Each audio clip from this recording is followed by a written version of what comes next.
Un saludo caluroso para todos, todas y todes.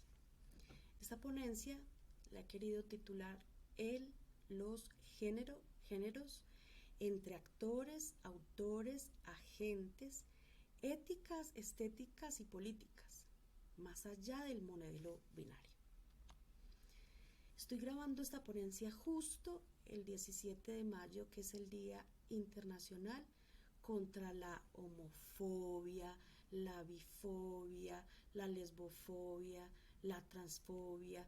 Y esto me parece para mí importante porque esta ponencia un poco para mí es una reflexión crítica sobre lo que hemos encontrado dentro de nuestras comunidades, hombres, mujeres, otros, con familias, docentes de los departamentos de Caldas, Risaralda y Quindío de Colombia. Yo soy Norma Liliana Ruiz Gómez, soy docente de la Universidad Nacional de Colombia y soy docente de la Universidad de Manizales. La categoría en donde me estoy concentrando es la vulnerabilidad. Y esa vulnerabilidad entonces es lo que nos lleva a plantear cómo entonces se está generando una vulnerabilidad desde el modelo binario. ¿Qué es el modelo binario? El modelo binario es pensar que el sexo, el género, la identidad, las expresiones de género y la orientación sexual son un binario, es decir, sexo hombre-mujer, género que sea hombre o mujer dependiendo de nuestros genitales, la identidad que sea efectivamente cisgénero, o sea, estar acorde con lo que nacimos, lo transgénero y transexual no está allí, que las expresiones de género sean femeninas y masculinas y que la orientación sexual sea heterosexual. Ese es el modelo binario que es necesario ir más allá, ya que estamos generando efectivamente vulneraciones, ya que por ejemplo como lo dice una de mis estudiantes de doctorado que es enfermera, ella plantea, no es una fobia, lo que es una vulneración, una discriminación que se hace sobre la diferencia del otro. Aquí entonces tenemos que cuál es la apuesta epistemológica de esta ponencia. Es una apuesta de la psicología profunda, es decir, donde se plantea que existe una construcción de identidades del inconsciente personal y colectivo desde Jung, pero también desde una filosofía de la identidad narrativa de Ricoeur y desde la sociología del conocimiento con Berger y Luhmann y la antropología simbólica de la escuela de Eranos. En este sentido estamos viendo aquí cómo entonces esto tiene también una apuesta metodológica y es que las investigaciones que yo suelo hacer son investigaciones que además dirijo investigaciones, son la gran mayoría de corte fenomenológico hermenéutico que también es la apuesta del filósofo Paul Ricoeur, pero también he construido diferentes proyectos con equipos de trabajo que tienen que ver con IAP y es trabajar efectivamente investigación, acción participativa.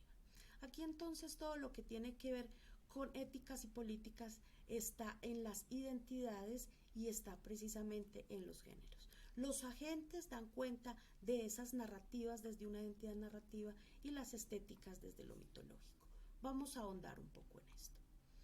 ¿Qué entonces entiendo yo por la ética? La ética la estoy entendiendo entonces desde este lado de la imagen como esa apuesta sobre no solamente comprender la igualdad, sino comprender una ética desde la diferencia, un reconocimiento desde la diferencia que es precisamente la apuesta, por ejemplo, de Honneth, de Hegel y las apuestas que hoy se necesitan desde las éticas para poder transformar lo social y cultural y dejar de seguir precisamente esa vulneración. Allí entonces se habla de la diferencia, por ejemplo, desde lo filosófico, desde Freise, no Freiser, sino Freise, cuando ella plantea que efectivamente la diferencia es una apuesta ontológica de reconocimiento, mientras que la política es una apuesta de igualdad. Entonces, en la política, a este lado, miren que está como un reflejo, a este lado encontramos que existe una política desde la igualdad, así como lo dice Fraisse, que la igualdad es desde lo político. Mi apuesta para poder empezar a construir las políticas para una equidad de géneros tiene que ver con pensar que la ética sin la política es ciega y la política sin una ética es vacía.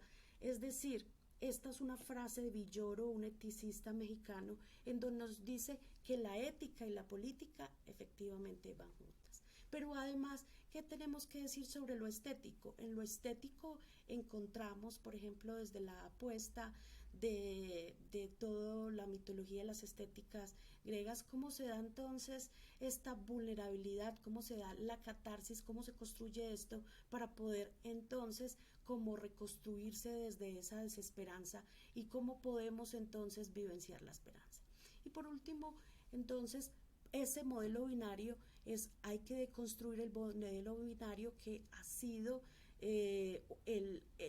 la postura histórica de una cultura patriarcal. Yo tengo una apuesta que el patriarcado no es algo natural, no, el patriarcado nace de algunas rupturas económicas, mitológicas, políticas, sociales, culturales, efectivamente desde la hominización y la humanización. Pero aquí efectivamente lo que hay que hacer es cómo desde nosotros en nuestra narratividad logramos deconstruir este sistema binario. Desde lo estético, entonces, como les había dicho, está la vulneración, y esa vulneración o vulnerabilidad nace de todo lo que tiene que ver con el eleos y el phobos, que son la compasión y el temor. Esa compasión y el temor lo que hacen es hacer una construcción de la vulnerabilidad, y a través de una dramatización de ellos lo que se genera es la tragedia y se genera esa catarsis de las emociones y los sentimientos. Pero además encontramos que la postura ética desde la mitología griega está planteada desde el dios Apolo. Y la postura estética, la postura precisamente que lo que genera allí es todo lo deslumbrante, todo lo estático, todo lo exuberante, la plantea Dionisios. Y aquí es importante porque la psicología profunda también plantea esto, que desde lo ético y lo estético es necesario como entonces tener esta relación entre la luz y la sombra, o lo que hemos llamado desde algunas religiones judeocristianas, lo que tiene que ver con lo bueno y con lo malo, como en la relación, en la comprensión de lo bueno y lo malo, en la comprensión de esa tragedia, podemos entonces dejar nuestra violencia y dejar de vulnerar al otro. ¿Por qué vulnerar al otro? Por la represión de lo malo. Lo que hay que hacer es comprender precisamente esto malo para poderlo expresar de la mejor manera. Estamos viendo en este 2021, estamos viendo incluso en mi país en estos días en Colombia, cómo se ha dado esta expresión de la violencia. ¿Por qué? Porque estamos efectivamente en una cultura que al reprimir tanto, al ser precisamente tan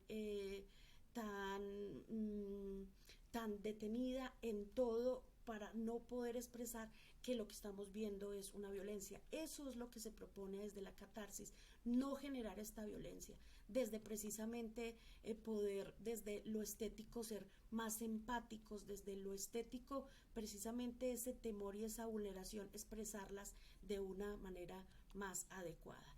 Así pues, entonces, esta vulnerabilidad, efectivamente, la idea es que se comprende que la vulnerabilidad es una condición de desespero. Por eso él decía la diapositiva, esa desesperación que se canta, porque es la necesidad de trascender esa desesperanza y esa desesperación y esa vulnerabilidad para trascender. Entonces, en ese sentido hay que deconstruir cómo estamos efectivamente relacionándonos. Y en esa relación es donde nace la apuesta ética desde Paul Ricoeur. Paul Ricoeur tiene una teoría de la identidad narrativa, y él plantea que en esa identidad narrativa también hay una apuesta ética, y que para comprender la ética hay tres pasos. Uno, que precisamente tiene que ver con escoger la acción dentro de un proceso. Esa acción que estamos viendo es esa vulnerabilidad, es ese modelo binario que está generando la vulnerabilidad en las identidades y en las diversidades. Dos, todo lo que tiene que ver como con el contexto que es la cultura patriarcal. ¿Y de quiénes? En las familias, en las personas, que es necesario entonces transformar desde estas apuestas efectivamente que nos dan hacia unas éticas que se comprendan desde las narraciones que tenemos. Riquet nos habla entonces de una apuesta de la narración desde el reconocimiento, la narración desde la historia, la narración desde la ficción, porque ficcionamos, hacemos metáforas sobre lo que somos, sobre quién somos, sobre qué somos, que son las dos preguntas fundantes en la teoría de el qué soy y el quién soy. Aquí estoy poniéndoles qué soy y aquí les pongo quién soy. Desde la identidad colectiva entonces podemos entender estos géneros, podemos adentrarnos a la perspectiva de géneros, ya que dentro de ese reconocimiento es un reconocimiento a la diferencia, es un reconocimiento que tenemos del nosotros, nos entendido como lo subjetivo, otros como esa otredad, como esa alteridad, como esa precisamente esa perspectiva que tenemos desde la diferencia. Aquí está cómo se entiende entonces la singularidad, la particularidad, la alteridad y la otredad. No me quiero detener en esto para poder avanzar entonces en cuál es la apuesta un poco de la política y la ética, una política que dé cuenta de los diferentes feminismos de la igualdad, una diferencia que no se entienda como desigualdad. Es necesario desde lo epistemológico y desde lo filosófico hacer la ruptura, que seguimos pensando en que la diferencia es igual a desigualdad. Hay que hablar de identidad versus diferencia, desigualdad versus igualdad. Y aquí entonces nace lo que tiene que ver con esta capacidad que tenemos relacionarnos desde las diferencias y allí entonces tener esta apuesta ética, una apuesta ética que no solamente esté también en los movimientos masculinos, sino en esta ética del reconocimiento de la diferencia, en la cual encontramos el reconocimiento, la narratividad, la diferencia y la igualdad. Aquí entonces, desde esta apuesta un poco teórica, he construido con otro equipo de trabajo en la Universidad de Manizales, la Alcaldía de Manizales, la Secretaría de las Mujeres y Equidad de Género de Manizales, la política pública para las mujeres y equidad de géneros en plural, porque encuentro que hay gente que todavía piensa que género es solamente de la mujer. Yo pienso que cuando hablamos de géneros entonces podemos que el otro pueda entender que estamos hablando de otros, otras y otros. Y aquí entonces se ha construido esta política que va del 2020 al 2030. Aquí les quiero dejar entonces mi código QR, la carátula de mi libro que se llama Ética de Género, una perspectiva del reconocimiento de la diferencia narrativa y arquetípica. Les dejo un abrazo desde Colombia para todos, todas y todes. Gracias.